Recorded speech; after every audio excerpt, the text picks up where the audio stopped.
Hare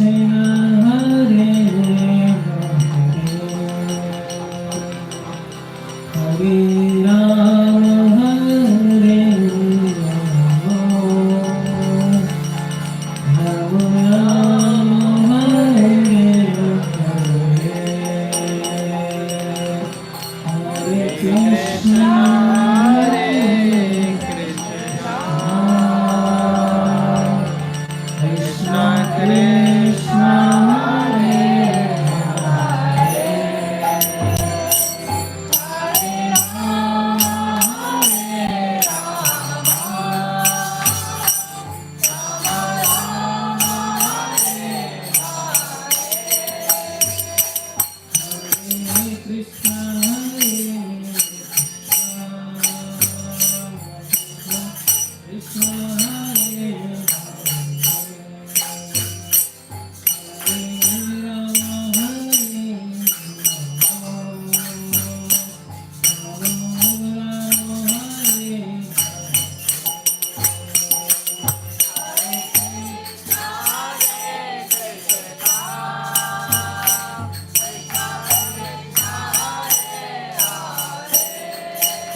Ashtatara Chitara Jai Shri Krishna Chaitanya Prabhu Nityananda Shri Advaita Gadadhara Shivasari Gaura Bhaktivinoda Hare Krishna Krishna Krishna Hare Hare Hare Rama Rama Rama Hare Hare. Good afternoon, everybody. Welcome to the Dublin Sunday Love Feast.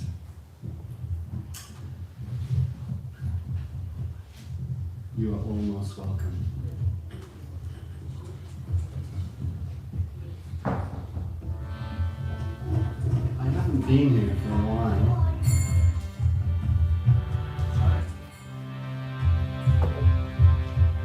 But I'm wondering,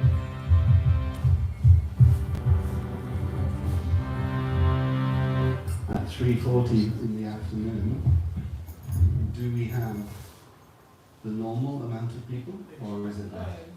Less? No, less is now. No. But this time last Sunday, at 3:40, last Sunday, were you here? Same?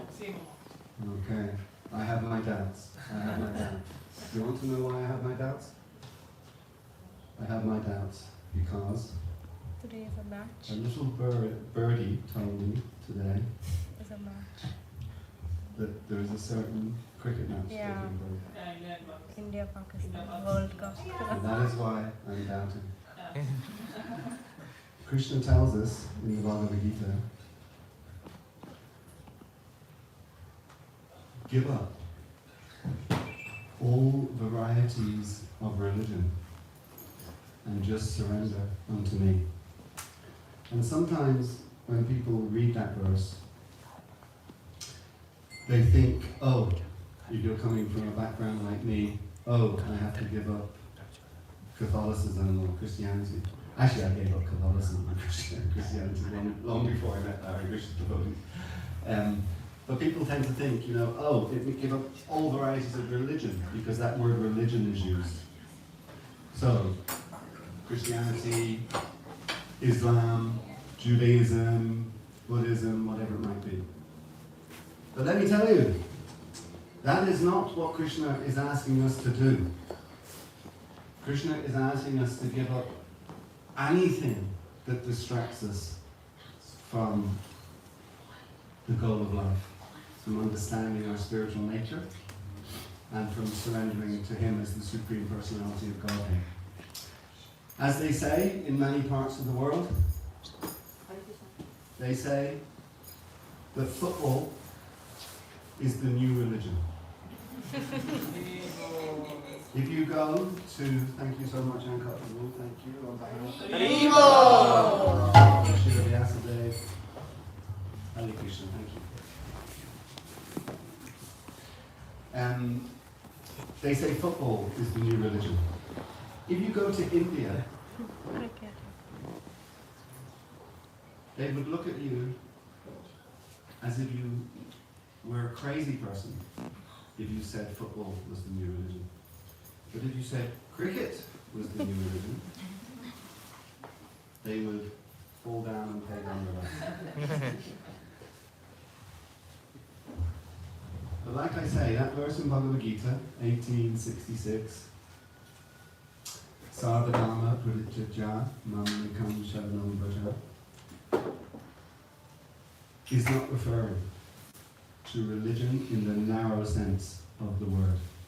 It's referring to anything that distracts us from progressing and advancing on the path of Krishna consciousness, God consciousness, spiritual consciousness. And I would suggest that Catholicism, Christianity, Judaism, Islam is a much less distraction from the path of Krishna consciousness than football and cricket. So how many of our community who are normally here at the Sunday program serving Krishna are now serving their senses by watching the cricket match And for that reason, let me make a statement from the seat here today. I hope Pakistan win. Why do I hope they win? Because then people will understand another verse in the Bhagavad Gita that Krishna speaks much earlier, in the 2nd chapter. That is in the last chapter, the abandon all varieties of religion. In the 2nd chapter he says, Matras pashas tu kampliya, shitosna sukatukata, ramaya pinonichastam titikchasta balat. That this material world, give me the English translation just so I get the whole flow. Anyway, it's that this material world is, let me get it. It's a non-permanent. The non-permanent appearance, that's what I said. The non-permanent appearance of happiness and distress are like the appearance of the winter and summer seasons. They arise through sense perception, O sign of Barrett, and we must abandon them, or whatever the phraseology is. Huh? Tolerate. Do I have my glasses? We must tolerate them. So, the reason, yes, I will come to you now in a second. The reason why I'm saying I wish the other country wins is because then you get a taste of distress. The problem with happiness is, if we feel, even though it's not real happiness, even if we feel it's not real happiness, the problem with it is we think it's better than distress. Actually, it's two sides of the same coin. Prabhupada talked about it so many times. He talked about attraction and aversion being two sides of the same coin. So the attraction is to what we perceive to be happiness. You know, if somebody gives us some money, you know, or somebody tells us we're the most beautiful person in the world, or something like that. Our perception of that is, oh, that's nice, I like that. But if someone comes and steals our money, or tells us we're the ugliest person they've ever seen in the world, the tendency is not to like that so much, but actually they're the same, they're both material. So that's why I'm saying I hope the other team wins, so as that all the people who should have been here at the Sunday feast engaging in service to Krishna will experience unhappiness that might help and propel them not to bother chasing those kind of illusions again. Prabhupada refers to them in the Bhagavatam purport sometimes, he refers to them as a will-o'-the-wisp. Will-o'-the-wisp is something in this part of the world we grew up with in school. It's a phrase, will-o'-the-wisp. It means, you know those little plants you get around this time of the year, I think, that have the white sort of flowers, not really flowers, but they're like balls actually, they're like balls, you know, and the kids get them and they blow them and they go all over. You know them? Wow, fantastic. When I cut them, they fly away. That's right, they fly away and then you never see them again. They're gone. So that's what Prabhupada's talking about, will-o'-the-wisp.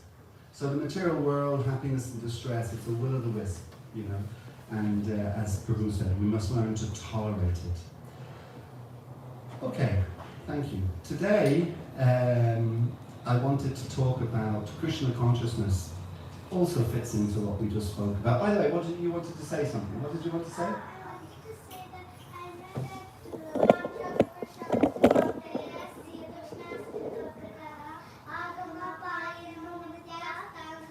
is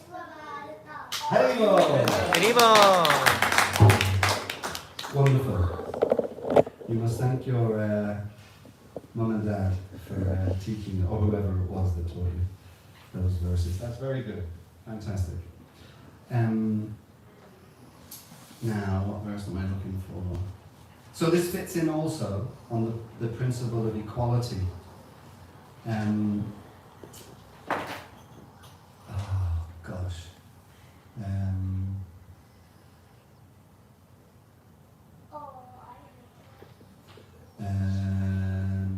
What am I looking for? I'm looking for... The humble say sees with equal vision. 518. 518, thank you. I was in chapter 5. Okay, so equality, and it fits in with the same thing because, equal to all. We shouldn't be hoping that, someone wins, someone loses. That's not, in one sense, being equal to all. I'll try to chapter 6, my apologies. We will get there, I promise. So, I was talking earlier, Vijjavinaya Sampane Brahmigavini Hastani. Sunicheva Swapaka Cha Pandita Samadarshana. By the way, that word pandit, they use that, again related now to football and cricket. They will say, oh, now we will go to our pundits. The English twist on it is pundit, but it comes from this word pandit. Those pundits are meant to know what they're talking about. So, Vijjavinaya Sampane Brahmigavini Hastani. Sunicheva Swapaka Cha Pandita Samadarshana. The humble sages, by virtue of true knowledge, see with equal vision a learned and gentle Brahman, a cow, an elephant, a dog, and a dog-eater. And I'm going to read the purport in a minute, but I just wanted to talk on that today, the equality thing. You know, and this will be interesting to see if anybody can follow me on this, but when I was a kid at school, you go to school? Yeah. Yeah. Do you, when you first go to school, do you have what they call an assembly where all the school? Yeah, you do. something like for festivals or stuff. Great. Yeah. Great. I like to Fantastic. So those assemblies that most schools have, you go in and they will read something or they'll give you some message or whatever the case may be. When I was a kid, one of the most common things that they sung at an assembly in my school was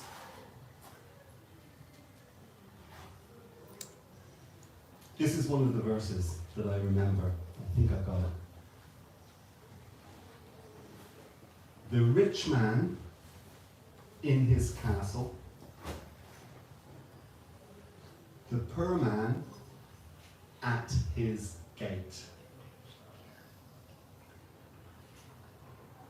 God made them high and lowly and ordered their estate. So I'll just say it again. The rich man in his castle, the poor man at his gate, the gate of the castle. God made them high, the rich man high, and lowly, the poor man, and ordered their estate. Now the next part is the chorus. And I'm just curious how many of you know this chorus? You will. No, you will. Just curious. So I'm going to say it again, then I'm going to break into singing for the chorus, okay? So, the rich man in his castle, the poor man at his gate, God made them high or lowly and ordered their estate. All things bright and beautiful, the Lord God made them all. You know that? Yeah, I know that. Yes. Anyone else know that? No. That's a Christian, you know. Fantastic. How do you know that? My school was a Christian school. Where was your school? Christian school. It was a Christian school. We had good songs. Right. And whereabouts was the Christian school? It's in India. Which part of India? In Mumbai. Oh, Mumbai. Okay. I thought it was going to be. I thought you were going to say Calcutta, and I was thinking it would have been, Mother Teresa's or something. But there you go. If you went to a Christian school in India, you also learned that thing. All things bright and beautiful. Yes. I've never seen Christian school in India. Really? How old are you? I'm 9. Man, you've got an awful lot to see, mate. You have seen nothing yet. You ain't seen nothing yet. That's another song. Last comment, and then we'll get on. I learned another thing in school, and they were making the community.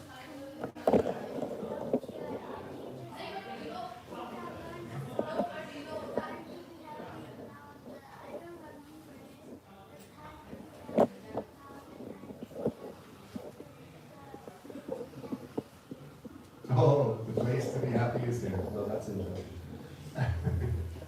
Stay in the material world. Okay, thank you, gentlemen. Thank you very much. So, the reason I'm reciting that is there, God is being accused of inbuilt inequality. It's bad enough for someone to write something in their own words, whatever they might think is true or not true, as the case may be, but then to pin the responsibility on God, and God ordered their estate. You could transpose it to Krishna conscious philosophy from the point of view of karma. But God doesn't order that. God simply gives us free will, and then we order, like going to a restaurant, we'll order what we want. We order based on our activities what then comes our way. That's our responsibility. It's not Krishna's responsibility. It's not God's responsibility. So I just thought that was interesting, that from children in school are being indoctrinated with this sense of inequality is okay. Not just is it okay, but it's given to us by God or ordered to us by God like that. And then you read this verse that we just read, that the humble sage, by virtue of true knowledge, sees with equal vision a learned and a gentle Brahman, a cow, an elephant, a dog, and a dog-eater outcast. And Prabhupada says in his purport, a Krishna-conscious person does not make any distinction between species or castes.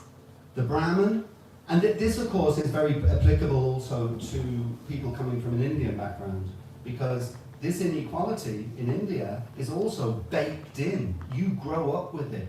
You are told by your friends or whatever, you know, my parents are Brahmins, therefore I am a Brahmin. Your parents are Sudras, therefore you are a Sudra. This is completely bogus. This happens since time immemorial in the material world, and it will continue to happen for time immemorial in the material world.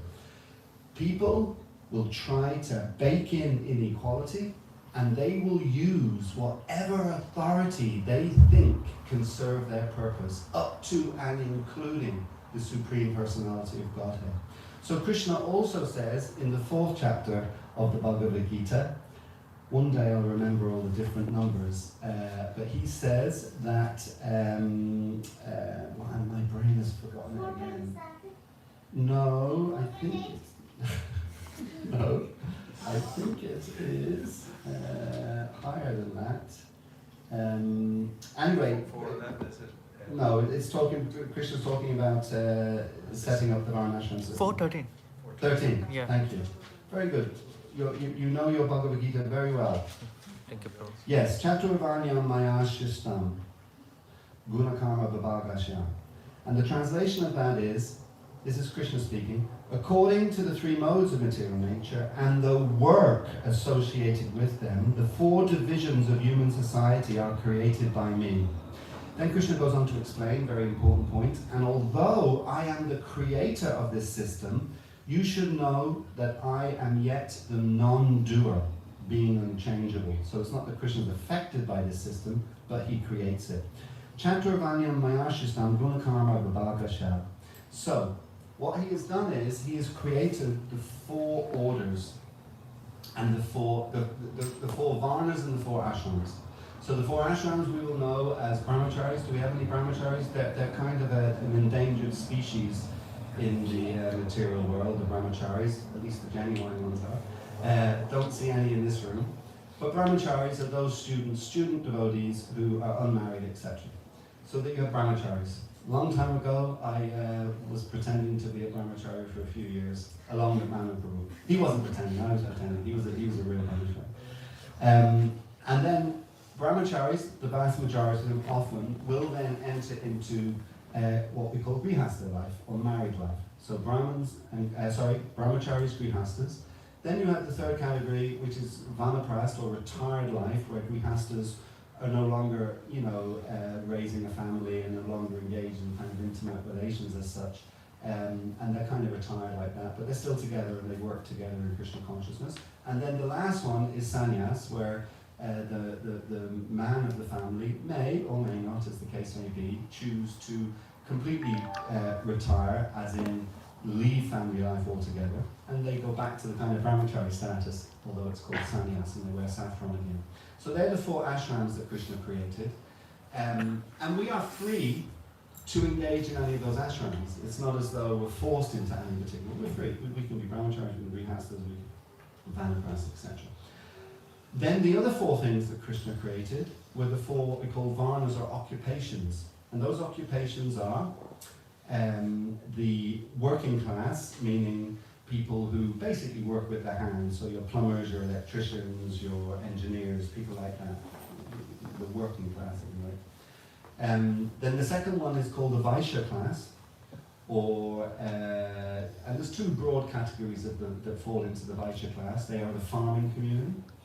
They're kind of the producers, really. That's the best way to describe the Vaishyas. They produce. They're the one aspect of society that really produces. So you have the farming class, and then you have the business class. So they're kind of the productive class like that. Productive in the modern context of production. Everybody is ultimately productive. And then the third class is the Kshatriya class, or the administrative class. And they tend to fall also into two categories. One is the military. They're essentially there to protect society and protect people. And also the administrative class, so kind of like the politicians and people like that are actually organising society and people like that. And then the fourth class is the Brahminical class, who are the teacher class. They do the teaching and the counselling and all of that kind of thing. So the two categories, the two main occupations that we identify with Brahmin class are teachers and priests. They both fall into the kind of Brahminical class. So, as Krishna says, I could read the purport, but as Krishna says about qualities of work, it's based on the quality of your work. It's got nothing to do with how you were born. Nothing to do with your background of your birth. And Lord Chaitanya, right behind me, right? Lord Chaitanya in yellow. So, Lord Chaitanya, right behind me, he spoke a very famous verse. And the verse that he spoke was, Kiba Viprya, Kiba Nasi, Sudra Kananai, Ye Krishna Klatva Veka, Say Guru Hai. So, what he said was that it does not matter whether you were born a Sudra, a working class, a Vaishya, a business person, a farmer, a Kshatriya, an administrator, a military person, or a Brahmin. It does not matter how you were born, or what you were born, what your background is. If you know the science of Krishna, then you are qualified to preach Krishna consciousness throughout the world, make disciples throughout the world, etc., etc. What you've done in India, or what some of your people in India have done, is they have emasculated that, twisted it, corrupted it, poisoned it, polluted it, destroyed it. They have done exactly what my teachers were doing when I was in school, saying the rich man in his castle, the poor man at his gate. God made them high and lowly and ordered their estate. God did no such thing, you know. And yet that song is one of the most famous Christian hymns that you will find. It's even sung in schools in Mumbai, for God's sake, you know. So it's a very famous Christian hymn. But it's exactly what so many people in India have done to Krishna's system. Krishna says he created the Varnashram system. And now they have destroyed it and turned it into the caste system. And if you come from a so-called Sudra family, you are locked in forever. You can never escape. You are a Sudra for your whole life. And likewise with the other castes. But it's worse than that. Because if you're born in a so-called Brahmin family, but you have no qualities of a Brahmin, you're a Sudra or worse. You know, you can prance around pretending that you're a Brahmin and wearing a Brahmin thread, etc., etc. So this thing about equality is such an important point for us to fully absorb and take in and understand. Because spiritually we are all equal. By the way, I should just mention, because I'm looking and there are a lot of ladies in the room, you know, and obviously I don't want to get into a relative, not relative is the wrong word, but it's, anyway, I'll just say what I was going to say. Women, both in India, particularly in the Muslim world you might say, but also in the Western world, have also been subjugated and kept down for centuries upon centuries upon centuries due to not understanding this principle of equality. And when Srila Prabhupada was asked a question in 1972 in Detroit, America, when he was in a room conversation and kind of room conversation setting with some professors from Chicago or Detroit University, that I'd have to double check. I remember the professor's name, one of the professors, his name was Professor O'Connell, because he's got an Irish name on it, you know. So Srila Prabhupada's in the room giving a talk. And at the end of the talk, Professor O'Connell asked Srila Prabhupada, he says, Srila Prabhupada, can women also be gurus in your movement? And Srila Prabhupada said, of course, absolutely. And then he gave the example of Janavananta, the wife of Lord Nityananda, who's also here behind me in blue. And she initiated loads of disciples. She was actually the leading Vaishnav in her community. And while some of them may not have been a disciple, she had thousands and thousands and thousands of people coming to hear her speak on Krishna consciousness. So yeah, this equality thing runs really, really deep. And we all intrinsically, once we take birth in the material world, we promote inequality. And the reason we promote inequality, whoever we are, you know, whether we're men, women, black, white, you know, Hindus, Muslims, whatever it might be, whatever we are, we promote inequality because we have an agenda. We have our agenda. We're motivated. So if you look at the history of Ireland, you know, Ireland had a history against the UK, Britain. You've got Ukraine with their history with Russia, etc. But it doesn't have to be on that level. It doesn't have to be on a nationalistic level. It can be on any level, that you just want prominence in some particular area, and you see you've got competition for that prominence, and therefore you want to put that competition down, and you want to subjugate them, you want to be superior to them. So we should all understand that once we take birth in the material body, we are prone is probably too soft a word. We're certainly prone, if not stronger, to then promote inequality. But that is completely against what Lord Krishna wants us to do. I just have a little quote here, actually, that I set aside. Let me just find it. This is from a purport, Srimad Bhagavatam purport, Canto 4, Chapter 7, verse 53, if you want to look it up. And in the purport, Prabhupada says, the equal vision of the devotee. And you are all devotees sitting in the room today. You know, you're all chanting Hare Krishna, you're participating in Srila Prabhupada's movement, you know, you're reading Krishna conscious philosophy, you're engaged in devotional service, you're honoring prasadam. You know, you're a devotee. So Prabhupada's talking about all of us here. So he says the equal vision of a devotee is that they work to get all living entities back home, back to Godhead, and that is most pleasing to Lord Krishna. So it's a very significant thing. In the material world, and by the way, I should say, some people do try their very, very best for helping other people and trying not to be selfish. Absolutely, that's done. Although they don't have the security and the sound basis of the Krishna conscious philosophy and way of life. So in one sense, they're doing it in a less stable way, for want of a better word.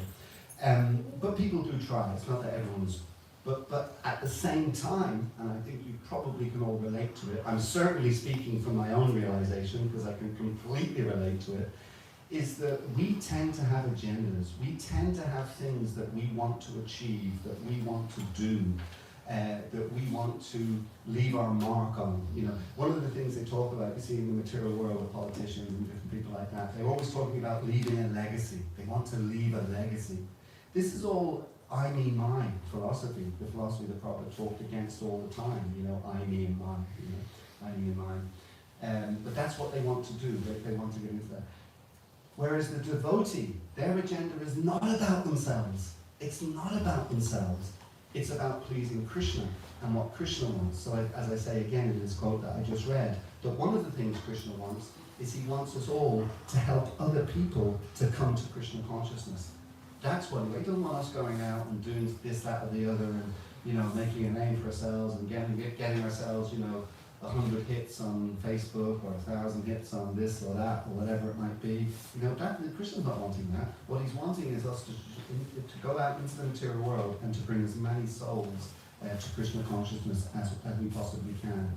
Then another lovely verse from Bhagavad Gita in the 9th chapter. He's sleeping. He was learning too many verses earlier, so he's got time.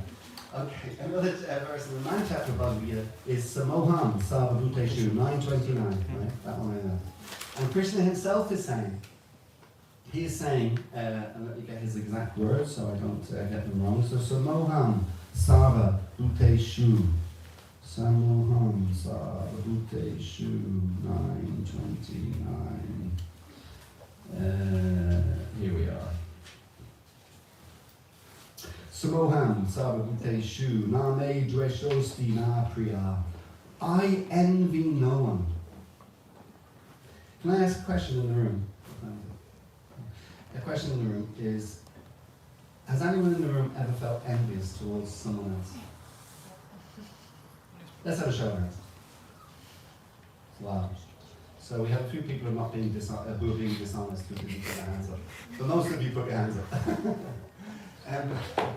Yeah, you know, envy of all the material qualities that we can have, lust, anger, greed, all these other qualities that, you know, we've heard of and that aren't particularly nice. Arguably, there's nothing worse than envy.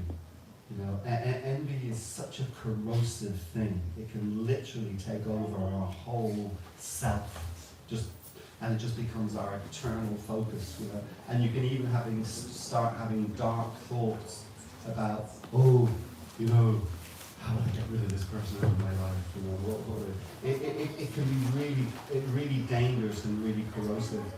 It's funny sometimes in the material world, we live in a way that even when we're having bad thoughts, for want of a better way of putting it, we can kind of justify it by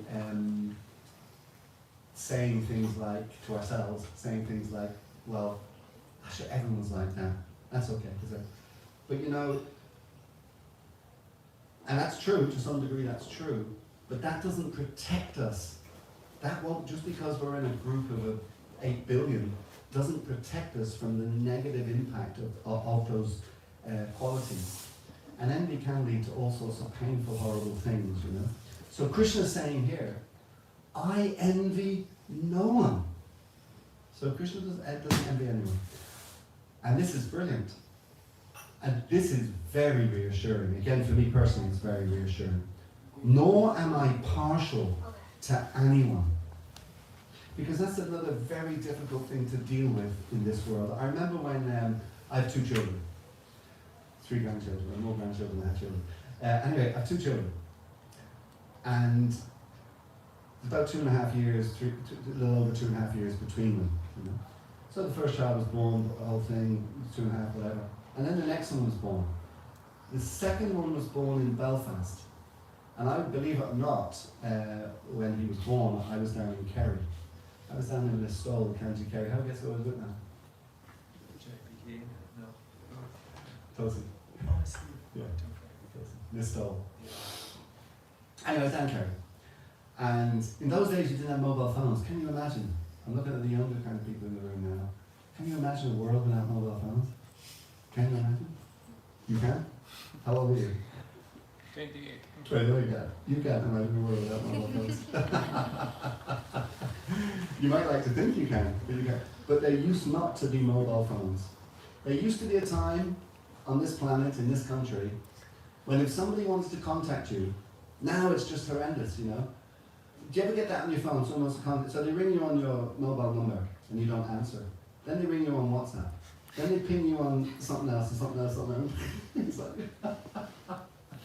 It's like when mobile phones were invented, it was so funny. This was the solution to all our problems. Computers when they were invented, solution to all our problems. This will make us a paperless society. You go down to the office downstairs, see if it's paperless, you know, just a joke. But mobile phones are supposed to be, oh, we'll always be able to contact each other, stay in touch. Oh, it'll be wonderful, wonderful, wonderful. What is it? It's just a source of botheration. Everybody can get you all the time, you know, it's going Anyway, there was a time when there was no such things as mobile phones. And in order for you to talk to somebody on a phone, this was what it was like. They had to ring you on a landline. Anybody remember landlines? Yes.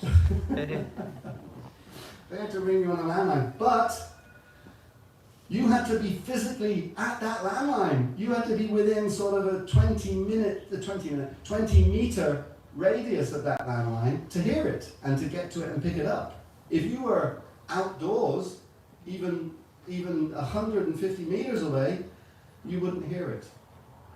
So it was wonderful.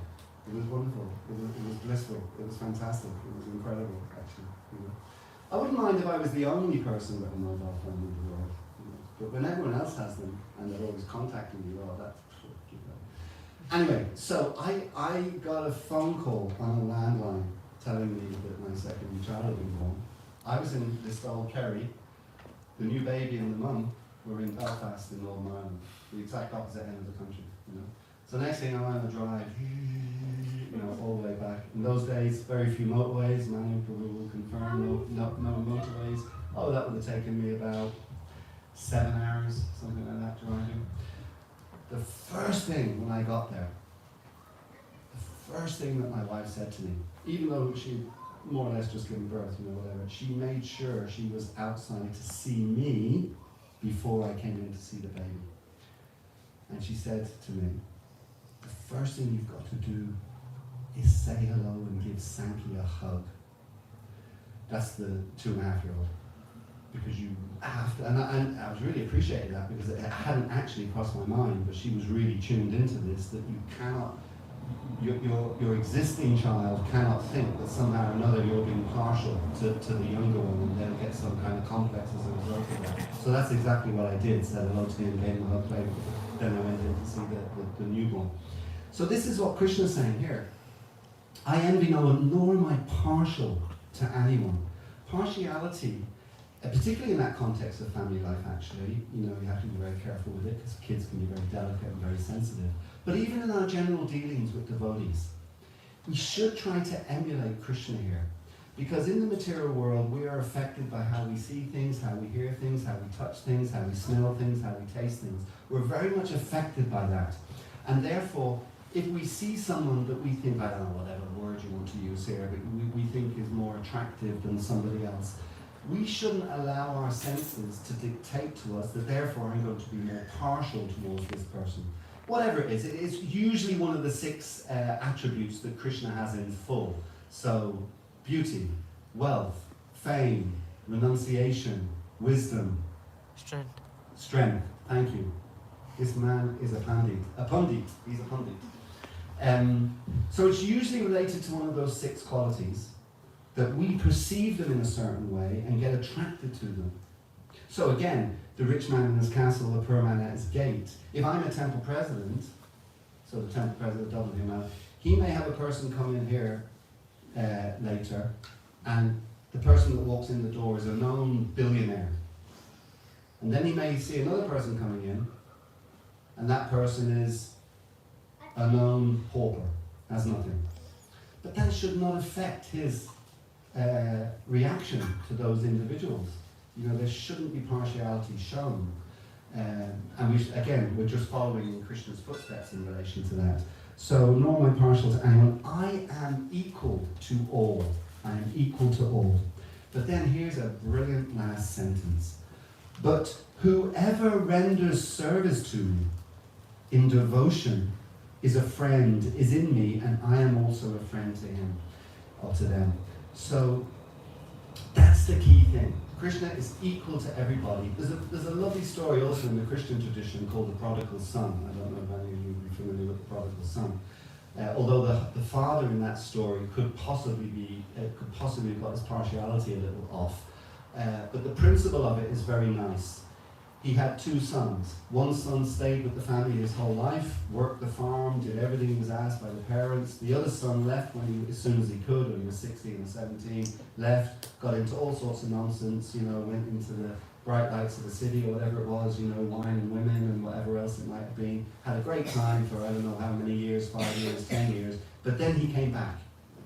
And when he came back, the father welcomed him with open arms. And this is what Krishna is saying here. I'm not partial to anybody, but if somebody renders me service in devotion, devotional service, then I'm favorably disposed towards them, just like the father was to their son, like that. So that should be also, again, the example that we follow when we're dealing with people in the material world. If they show any inclination to service to Krishna or being willing to help, then we should create all facility for them, and we shouldn't see them as wealthy or poor. We shouldn't see them as a Brahmin or a Sudra. We shouldn't see them as a Grihastha or a sannyasi. No, we shouldn't make those distinctions. The key issue is someone's intent and someone's desire for serving Prabhupada and serving Krishna. And that's what we reciprocate with. We don't reciprocate with any of the other things. So, yeah, that was the essence of what I wanted to speak on today. One, that living entities, we're all equal, whatever our race is, whatever our gender is, whatever our social status is in any way, shape or form. As spirit souls, we are all equal. There is no distinction between any of us. We are all exactly equal. Incredibly also, we are qualitatively equal with Krishna, which is another amazing thing. Krishna is also a spirit soul, pure spirit. So qualitatively, we are the same as Krishna, but from a quantitative point of view, we are not. I just mentioned those 6 qualities, or I mentioned 5, and I mentioned 1. The strength, fame, beauty, renunciation, etc. Krishna possesses all of those qualities to the maximum degree, 100%. He has all those qualities. We as living entities, we can reach the level of 78% of those qualities. Krishna will always be 22% ahead of us, but we can actually get to a 78% level.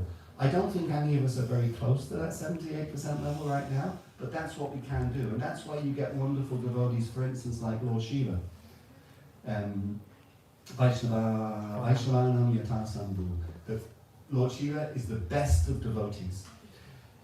So he would be at that 78% level, if you like. Prabhupada says, I think 90 in relation to Lord Shiva, 90. Well, he gives the example of the yogurt and the. Go ahead, sorry. No, I was Brahman 78. I think she was at 4 or 5%. Possibly. Although in principle, all living entities 78.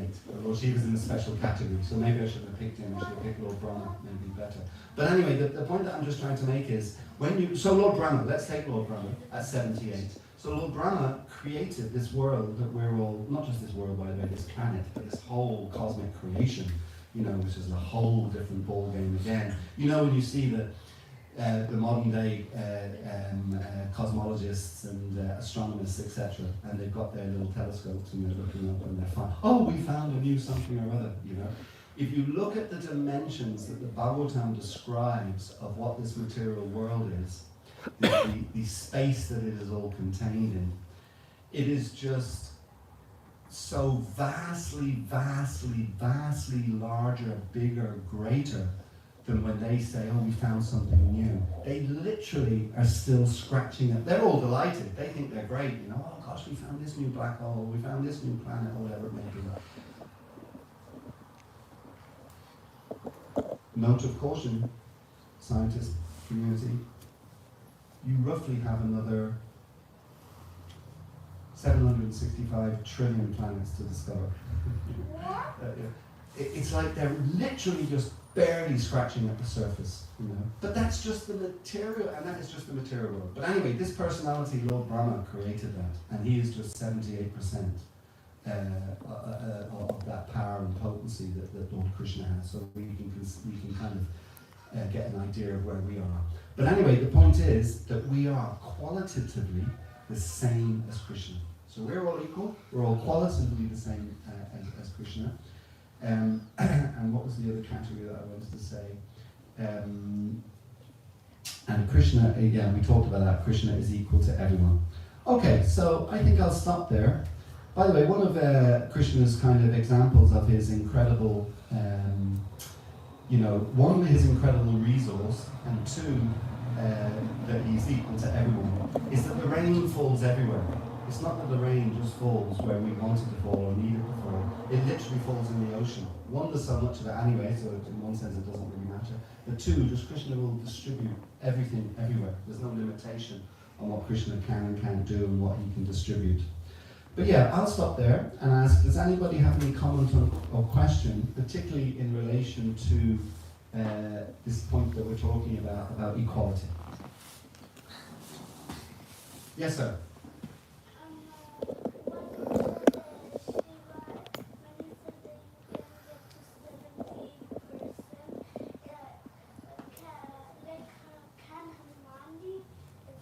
Oh, absolutely.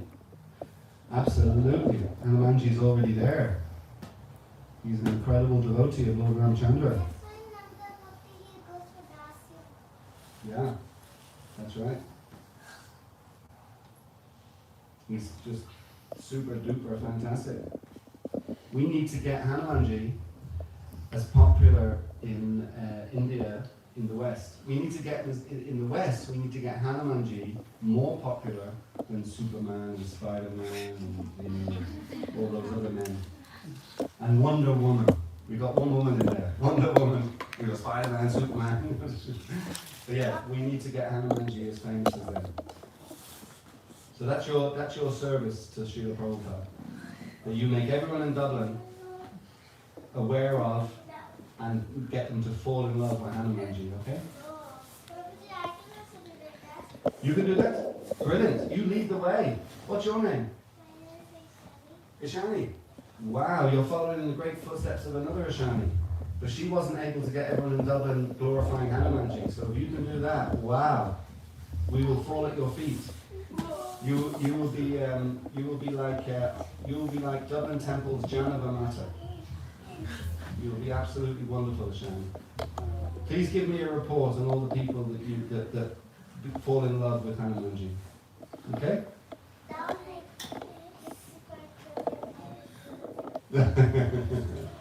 Yeah, but if you do it, it'll take 165 trillion. Any question or comment on the subject? Yes, sir. So about equality, like, so being a beginner, like neophyte devotee, so how do I, like, so there's equality, like I should look everyone as equal on the street, and then there is a concept of personal safety, like I can't go walking in the street in the streets of Dublin and then think of everyone as equal, so that's not practical for me, for my personal safety. So how do I figure out, like, where to We are all equal spiritually. That's where the equality is. We're all equal spiritually. Materially, we're all different. And then we have to obviously engage with people in terms of their material their material self, for a better way of putting it, in an appropriate way. But that shouldn't then mean that we somehow or another see them as greater or lesser than anyone else, because they're not. But yes, we do have to engage with people in an appropriate way, according to the modes of nature that they're operating under, according to the body that they have, etc., and all those different things. You know, so we have, just like you have to engage with a child, a toddler, in a different way that you'd engage with an adult. You know, so yeah, there are going to be certain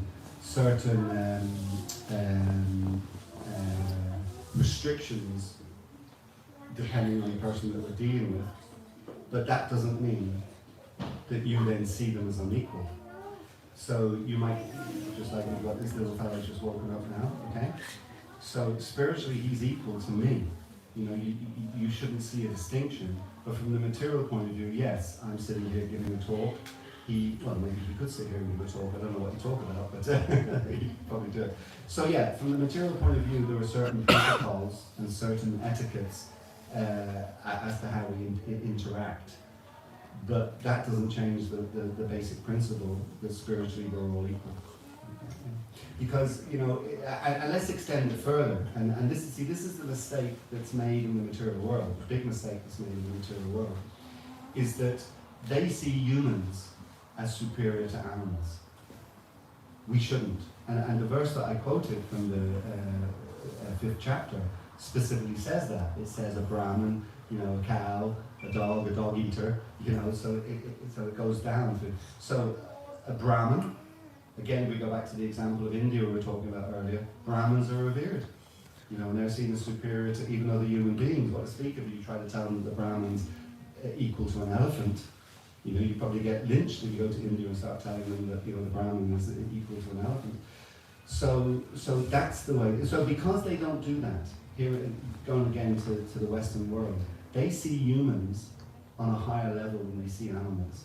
And therefore that has led to them, in this country alone, slaughtering or exporting, I think at this point in time, I think it's double the population of the human population of the country.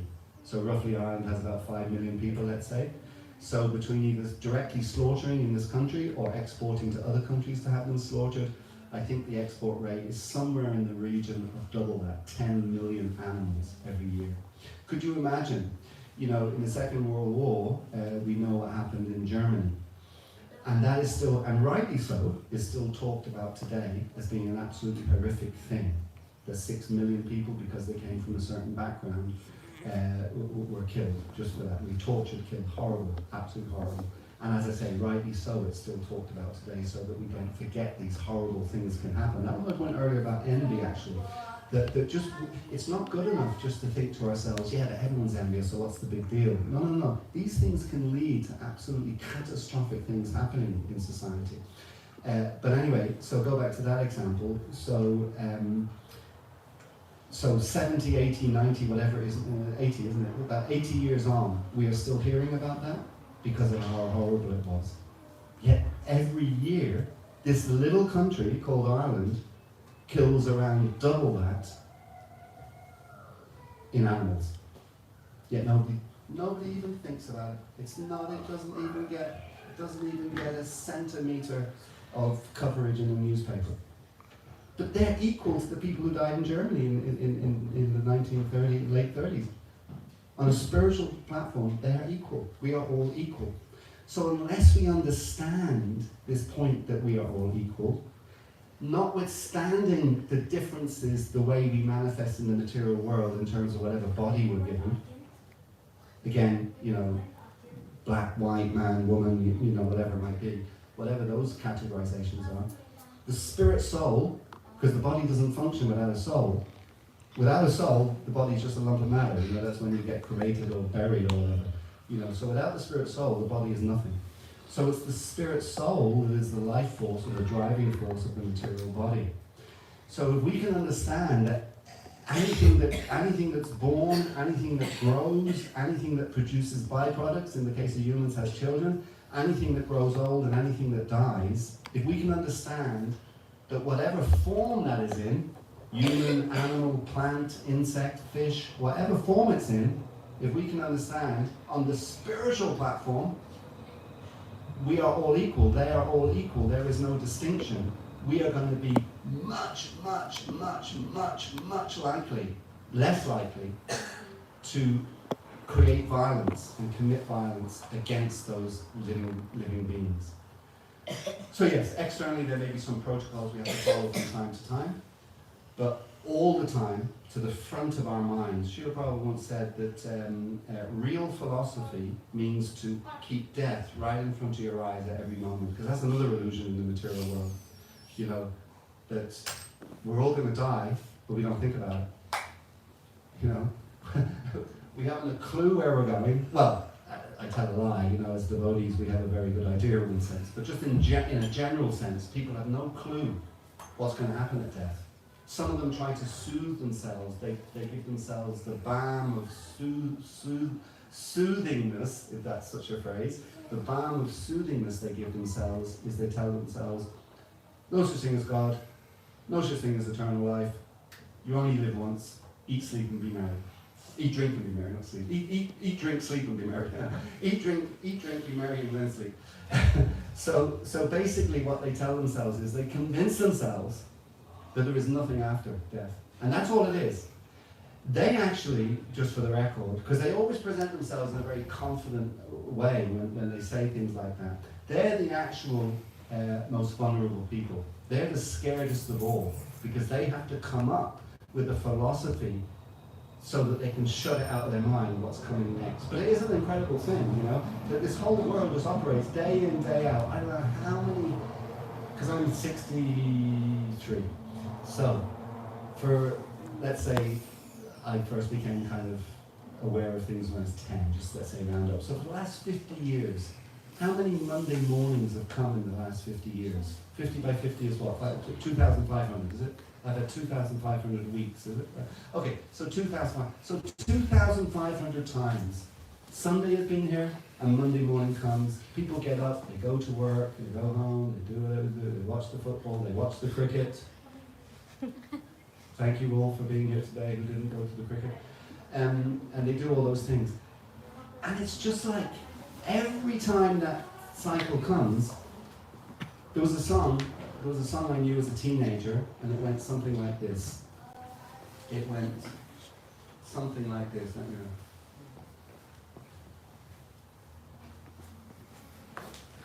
And you run to catch up with the sun, but it's sinking, racing around to come up behind you again. The sun is the same in a relative way, but you're older, shorter of breath, and one day closer to death. But everyone, it's just, it's one of the biggest fascinations for me personally, just on an individual basis, that collectively society seems to be able to just blot out this most momentous thing that every single one of us has to experience. No one escapes it. Nobody escapes it. So there's 8 billion people on this planet. So those 8 billion people will all face this. What they call death, what we call leaving the body. They have to face it. Yet collectively, those 8 billion are somehow or another,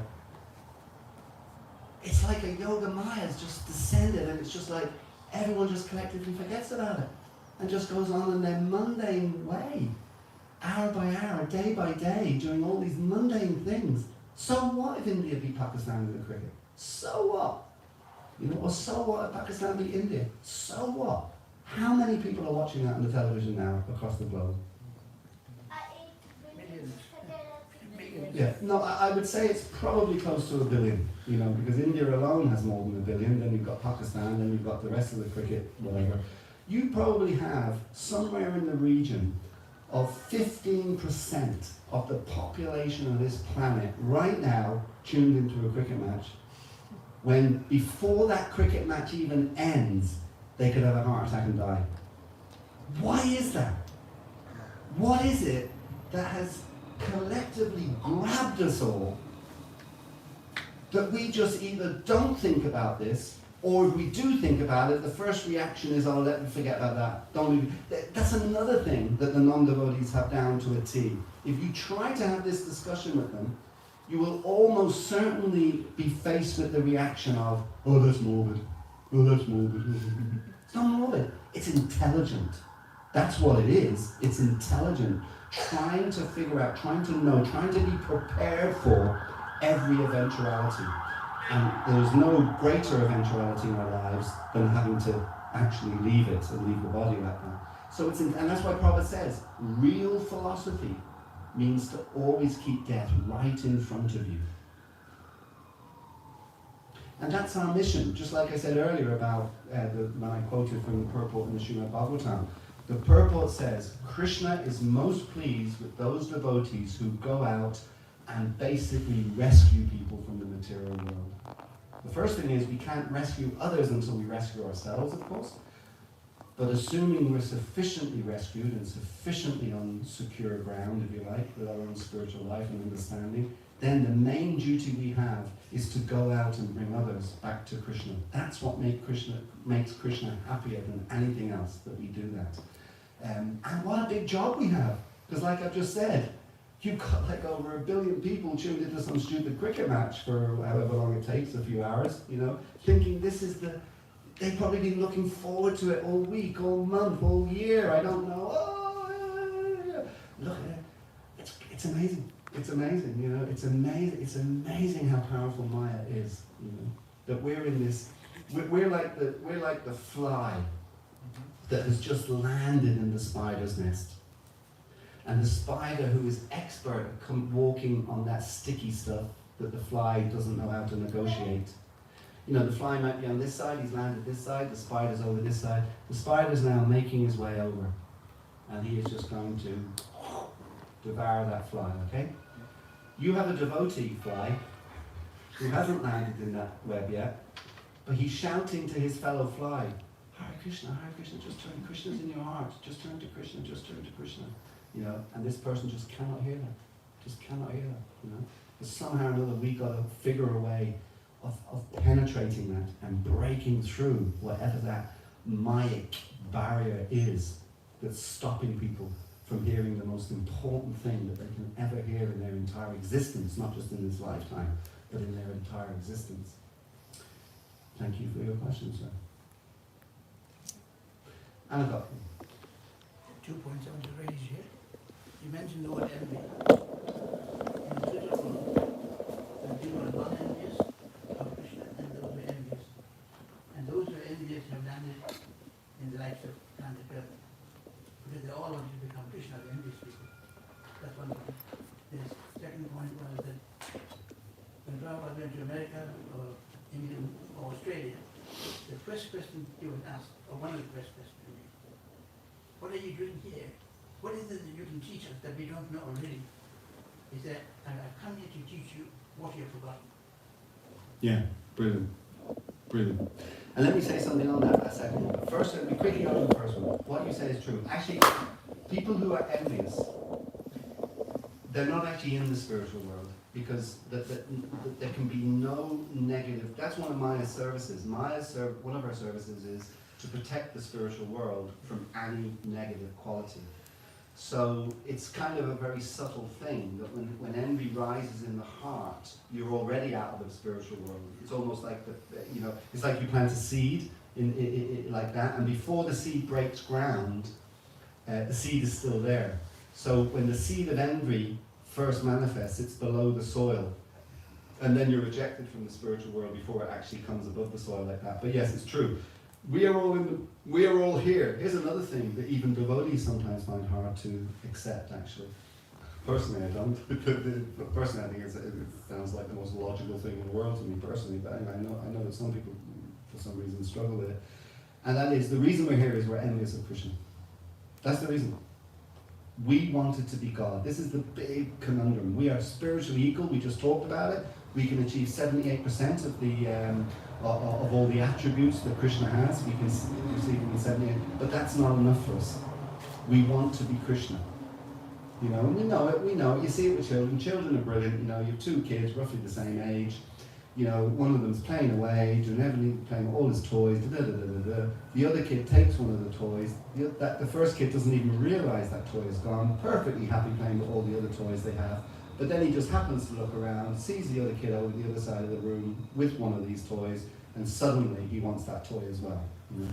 And a big fight starts. You know, so we want that. So that's us. You know, it's like we have everything we could possibly need, but we still have this envy for, well, I want to be the absolute I want to be God, basically. So yes, Ishwar, that's why we come. But the second point you raised, I want to say something on that. You know, there's really just to underline your point. When Prabhupada went to Angkor, was saying about him probably going to Australia. When he went to America, again in the relatively early days, I think it was 71, a few years in, but 71, he was in Los Angeles. And he went to Los Angeles, and the devotees told Prabhupada when he arrived, he said, hey Prabhupada, we have an invitation from a radio station, you know, whatever they call all the millions of radio stations in America, you know, but whatever this one was called, you know, West Coast Radio, let's say it was called, I can't remember what it was called. And they said, so they've invited us to go on like that, you know, and I said, oh, we should go on and tell people about Krishna. And then they said to Prabhupada, yeah, one thing Prabhupada we need to tell you is that the guy who runs the show, who conducts the show, he's a pretty heavy guy, you know. He's what's called nowadays, and maybe even then he was called this, you know, and I don't know if you've heard this term, but it's what became commonly known as shock jocks. You know, so the jock comes from jockey, disc jockey. I'm not sure where that came from actually, disc jock. Discs are the records they play, you know, so disc jockeys. But then these guys who like controversy and wanted to be heavy and create rows and have arguments, they were called shock jocks. That's where they came from. So they explained to Prabhupada that probably, you know, this guy he's a shock jock, you know. Prabhupada would know what a shock jock was. But then they explained to Prabhupada what a shock jock was. And then Prabhupada said to the devotees, he said, well, will we at least get to mention Krishna's name? And the devotee says, well, yeah, you'll certainly get a chance to mention Krishna's name. And then Srila Prabhupada's response was, well, then we should go on. Regardless of anything else, if we can get to mention Krishna's name, that transcends everything. Because this gentleman, his name was Joe Pine, by the way, this gentleman, or shock jock, he had a listenership of over 500,000 people. That's a big listenership, 500,000 people. It's nearly the whole population of Dublin. Well, half the population of Dublin. Anyway, so they said, yes, you will get to mention Krishna's name. So Prabhupada said, okay, well, let's go on. So they go on the radio show. And true to form, Joe Pine is there in his typical shock jock mood, you know. And that's the very first question he asked Prabhupada. That's why it reminded me of it. He says to Prabhupada, in a much more sarcastic way, by the way, he says to Prabhupada, and by the way, when the devotees went on, when they said, okay, we'll go on, they were given a 20-minute slot on this gentleman's show, okay, 20 minutes, okay? So they went on, first question, you know, Joe Pine says, okay, Swami, you know, in a really derogatory way, okay, Swami, you've come from India, where the death rate is, whatever the death rate was, people were dying then in their 50s or 60s or whatever, probably 50s actually, you know. You know, so he says, you've come from India where the death rate barely gets above 50. What are you going to teach us? So he was just immediately trying to you know, run Prabhupada down and dismiss him as irrelevant because he's coming from a stupid country like India that has a much worse death rate than America. So he says, so what are you going to teach us? And Prabhupada's response, completely Prabhupada, cool and not getting in any way angry or flustered or anything like that. Prabhupada's response was, oh yes, death rate, 100% everywhere. Again, it just goes to what we were just talking about earlier. It's quite amazing, you know. A stupid Western country, it just shows you how short-sighted everybody is, you know. A stupid Western country is thinking it's something incredible because their death rate is, at that time, probably around 70 or 75 maybe, and India's were 20 years behind, there or thereabouts, whatever it was, you know. And they're thinking this is so incredible, you still have to die anyway, yeah. I mean, I just get so frustrated, you know, because it's just, so what, you know? It's like, you know, some people die, you know, when they're 10, when they're 5, you know, when they're just being born, you know, some people live till 110, whatever. But does it really make a difference? You know, we're dying, you know, what's the difference a few years makes? Anyway, so that was Prabhupada's response. He says, oh yes, death rate, 100% everywhere. And then he comes back, Joe Pine comes back, and his next question was, I've been reading your book, Swami, and it says that the world is flat. And Prabhupada says, oh, well, it is everywhere I walk, you know. And at this stage, he was getting a little flustered because I think his experience normally would be that when he's heavy with people like that now, they kind of either start fighting back and get angry or they don't know what to say. But Prabhupada was just answering in a totally cool, simple kind of way, you know. So then he indicated to his assistant, he had a female assistant, and he indicated to his assistant, did she have a question? And she says, oh, Swamiji, why do you shave your head? You know, and Prabhupada's response was, well, why do you shave your legs? Personally, I like to keep a cool head and warm legs, rather than cool legs and a warm head. So again, she was completely flummoxed, you know. So then he came back with his last question. Joe Pine came back with his last question. His last question was, okay, Swamiji, what would happen if everyone in the world became a Hare Krishna like you? And Prabhupada says, don't worry, Joe. There will always be rascals like you who won't. And then they had no more questions. And they weren't even 5 minutes into the interview.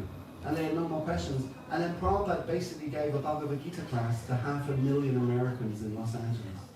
You know, absolutely incredible. But yeah, same question, you know, what are you going to teach us? Yeah. Okay, fantastic. Oh, I think I have to stop. The temple president is giving me, dirty looks. He's giving me daggers. And I think you've already had a lot of questions and a lot of comments, didn't you? But I'm waiting to get a report from Ashani Mark II. She's going to tell me how many Hanuman Bhaktas she's made next month. Okay, at Rath Yatra. Because Rath Yatra. You're in India, Rath Yatra? Where are your parents? Let me have a word with them. How can you take your daughter back to India when Rath Yatra's on in Dublin? They went to Jagannath Puri. They live in Jagannath Puri. Yeah, they've been there lots of times. They live there. You know? Like, you know, this is the new Jagannath Puri.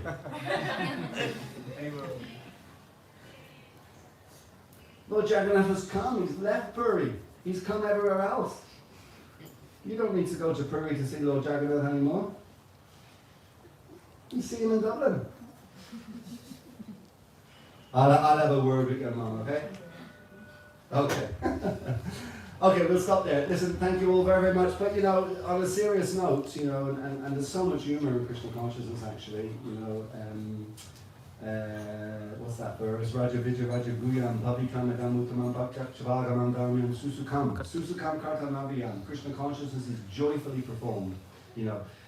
But there are serious points. There are always serious points to be made, particularly to people who don't know anything about Krishna consciousness, so they understand what the importance of it is. And even for us in our journey, you know, to encourage us and to, you know, keep us on track and to refocus us to understand what the important things are. But ultimately, it's blissful and it's ecstatic as well, like that. But we should never take it for granted, you know. It's like, you know, we always have to have pure hearts. Sorry, let me rephrase that. We always have to be purifying our hearts from whatever position they're in. That's not so important, actually. But whatever position they're in, that we're actually making progress with that purification process. Not that it stalls, and God forbid, not that it goes backwards, you know. And that's why understanding the Krishna conscious philosophy is so, so important. Thank you all very much. Hare Krishna. Srila Prabhupada Ki Jai!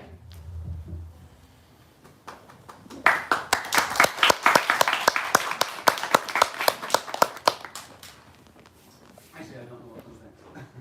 Yeah, no, we're going to do the RT, the Gora RT. We're going to sing And then the Shringa Kirtan too. Wow, so we're glorifying Lord Chaitanya and Lord Shringadev. What about Krishna? When do we glorify him? And Mahamashali over day.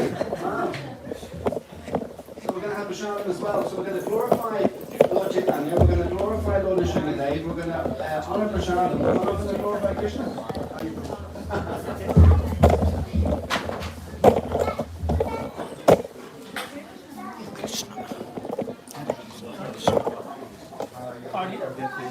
the accordion.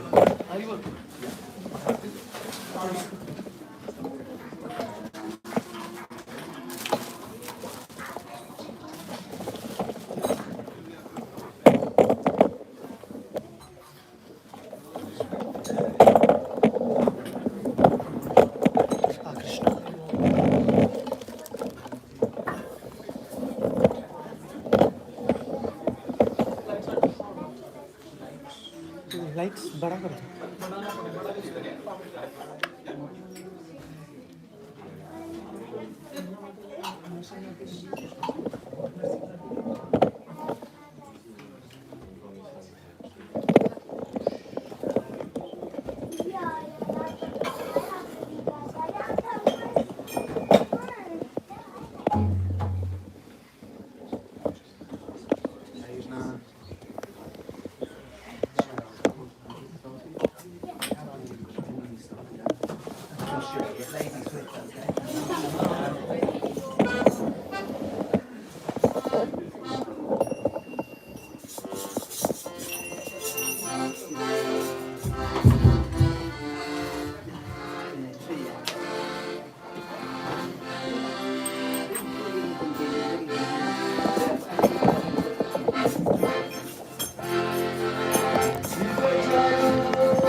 Vishnupada Varamamsa Vadiraj Acharya's Gotara Santa Shishimata's Divine Grace A.C. Bhaktivedanta Swami Srila Prabhupada Ki Jai Gaudiya Vaishnava Vrinda Ki Jai Namacharya Srila Hari Friends of the Holy Shri Krishna Chaitanya Prabhu Nityananda Shri Advaita Gadadhar Sri Gaura Bhaktivinoda Ki Shri Shri Radha Krishna Gopi Gopinath Shama Kund Radha Kund Giri Govardhan Ki Vrindavan Ki Mayapur Ki Jagannath Puri Dham Ki Jamuna Maya Ki Ganga Maya Ki Tulsi Devi Ki Bhakti Devi Ki Samaveta Bhaktivinoda Ki Harinam Sankirtan Yagya Ki Rihan Madanga Transcendental Book Distribution ISKCON Ireland K Go Premanande all glories to the assembled devotees, all glories to the assembled devotees, all glories to the assembled devotees, all glories to Shri Shri Guru Gauranga.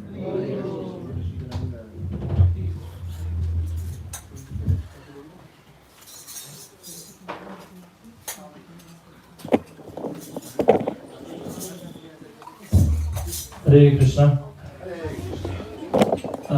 Hare Krishna everyone. I would like to welcome you all in our weekly session. Prabhuji is leader of Ireland, UK and all other Scandinavian nations as well. Although of his busy schedule, many meetings and so many things to look after, he agreed to come here and he's looking into so many things. So Hare Krishna. Let's chant 3 times Hari Bol for Prabhuji. Hari Bol! Hari Bol! I would like to thank our today's sponsor for the prasad. Today's prasad has been sponsored in memory of one devotee. So let's chant Hare Krishna Mahamantra together as a blessings and pray to Shri Shri Panchatattva so that that devotee, wherever he is, he got some blessings from Shri Shri Panchatattva. Hare Krishna, Hare Krishna, Krishna Krishna, Hare Hare, Hare Ram, Ram Ram, Hare Hare. Krishna Krishna, Krishna Hare Hare, Hare Ram, Ram Ram, Hare Hare. Hare Krishna Krishna, Krishna Hare Hare, Hare Ram, Ram Ram, Hare Hare. Krishna Krishna, Krishna Hare Hare, Hare Ram, Ram Ram, Hare Hare. Hare Krishna Krishna, Krishna Hare Hare, Hare Ram, Ram Hare Hare. So we have already felt that bliss with Manu Prabhu's Kirtan just now. So who all felt that bliss and joy in this arena? I hope everyone did. So if we all want that bliss more and more and more, we have a very wonderful opportunity coming in this coming week. We are very pleased to welcome special guest in upcoming week, which is Harinam Ruchi Group and His Holiness Mahavishnu Swami Maharaj. Those who don't know who is Harinam Ruchi Group, they are a group of devotees who travels around all over the world spreading Hare Krishna Mahamantra and Kirtan on streets.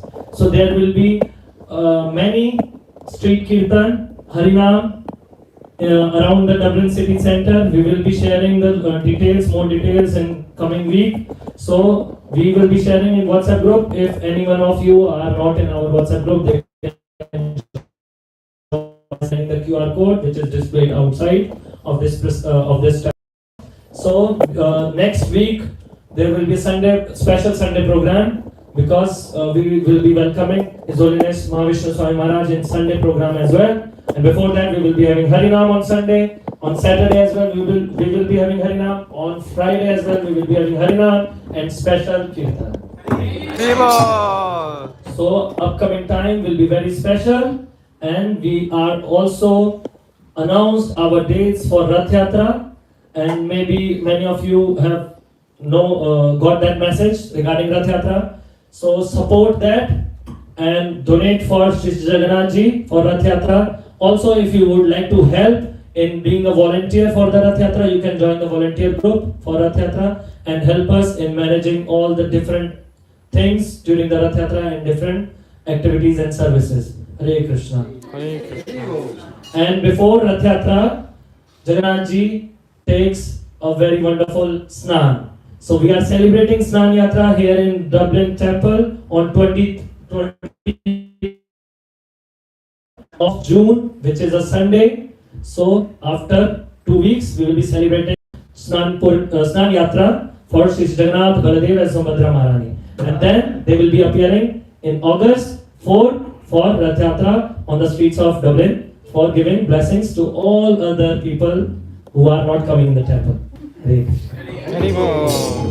So now we will be having Aarti and then Prasad. Those who are volunteers and who would like to be volunteer for distributing Prasad and arranging, they can go in the restaurant now and then later we will be distributing Prasad. Hare Krishna.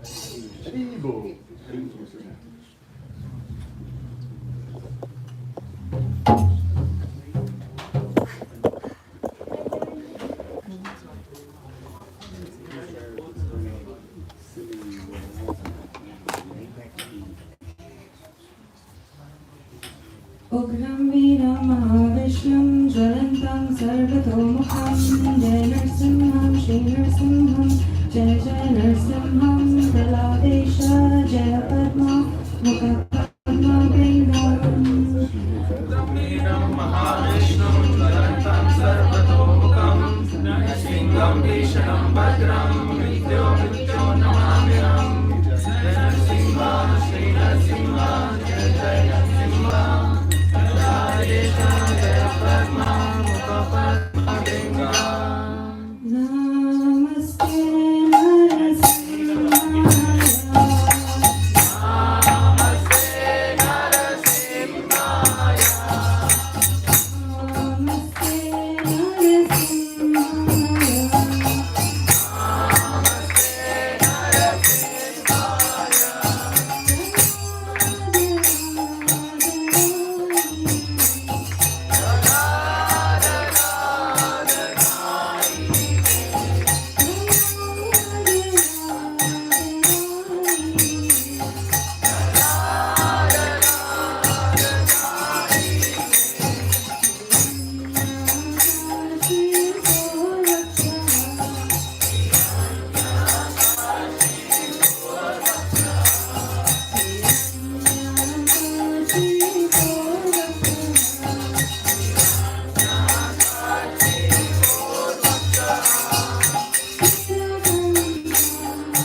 Nitya Gaur Premanande.